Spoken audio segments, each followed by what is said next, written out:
Apercevoir les dauphins, ça se mérite. Le petit groupe d'observateurs a eu beaucoup de chance. À son arrivée quelques minutes plus tôt au point d'observation de la Roche Anglaise, 5 ou 6 dauphins de Guyane faisaient voir leurs ailerons.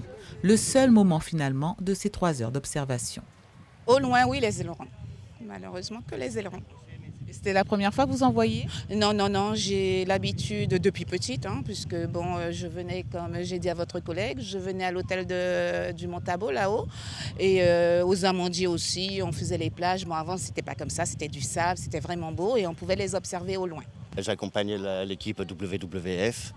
Eux, ils font l'animation de dauphins, et moi, je fais une petite animation sur le sentier de Montabo pour présenter les végétaux, les animaux qu'on croise. C'est complémentaire? Oui, c'est complémentaire, tout à fait. La première fois que je viens ici. Et vous en avez vu des dauphins? Je crois, mais j'avoue, je suis pas sûr. Donc, je pense en avoir vu. Mais après, c'est vrai que comme je m'y connais pas trop, bon, je pense quand même que j'en ai vu, des ailerons. L'idée, c'est déjà de montrer que c'est des types d'observations qui ne sont pas très compliqués. Bien sûr, il faut avoir la chance, mais il faut aussi parfois savoir provoquer cette chance, c'est-à-dire sortir régulièrement et avoir les 2-3 trucs qui permettent d'être un peu plus efficace dans l'observation. Il faut aussi passer du temps à observer tout simplement, et au fur et à mesure, on est quasiment certain en Guyane, entre le mois de juillet et le mois d'octobre, d'avoir la chance d'observer le dauphin de Guyane. Ça peut être ici, sur la colline de Montabo, ça peut être à pas mal d'autres endroits, puisqu'on sait que c'est un dauphin qui est très côtier. Et à défaut, nombreuses sont les espèces pouvant être observées depuis le sentier de Montabo. Cette raie, par exemple, mais pas que. Ce genre d'endroit, ce qu'on peut avoir la chance d'observer, c'est les tortues aussi. On a les tortues vertes, les jeunes qui viennent brouter sur les roches.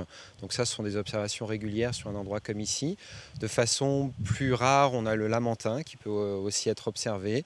Et puis, on a parfois des palicas qui sautent, et on a énormément d'oiseaux, des oiseaux marins dont on commence à voir les premiers signes de migration. On ne sort donc finalement jamais pour rien. Depuis ce petit point de vue entre les îlets du Pont et l'enfant perdu, rien que laisser se perdre son regard dans le lointain, c'est une connexion comme celles qui ont le don de vous déconnecter l'espace de quelques instants des contingences du quotidien. Suivez l'info sur Guyana Première, télé, radio et Internet.